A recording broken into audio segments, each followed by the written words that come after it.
Privetik всем. Bugun sizlar bilan mana shunaqa lichi birga tatib ko'ramiz. Bu mevani biron marta men tatib ko'rmaganman. Har safar magazinda ko'rsam ham video uchun olgim kelmasdi. Chunki ajoyib g'alati bir neapetitniy mevaligi uchun men yegim kelmagan biron marta. No bir marta napitigi bor edi. Bu qo'shilgan napitik kitayskiy. O'shani ichib ko'rganman. O'shanda ham tanishlarim olishganda men ichib ko'r tatib ko'r deganligi uchun. Kim bo'lsa ham tanishlarim hammasi yaxshi ko'radi. Buni har safar olib ishab maqtashadi. Men ham sotib olib bir marta bunday yeb ko'rmoqchi bo'ldim. Shuncha ozgina oldim. Agar yoqsa, balkim olib berman. Hozir sizlar bilan shuni tatib ko'raman. Bittasini olamiz. Plus menga aytishlari bo'yicha bu oddiy archilar, как mandarinka. Mana boshladim. No, shu g'alati.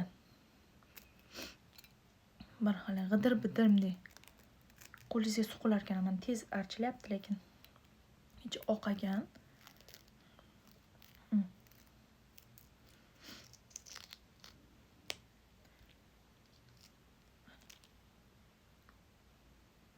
Qo'halik ko'pchilik yegandir. Men endi birinchi marta yeyapman, shuning uchun birinchi marta aytyapman. Bismillahirrohmanirrohim. Ichida buni danagi ham bor ekan. Ajoyib.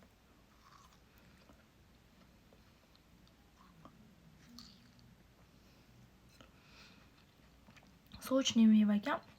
Ta'mi nimaga o'xshatib bersam sizlarga aytib bersam. Yo qovun emas, yo shaftoli emas-da. Shunaqa.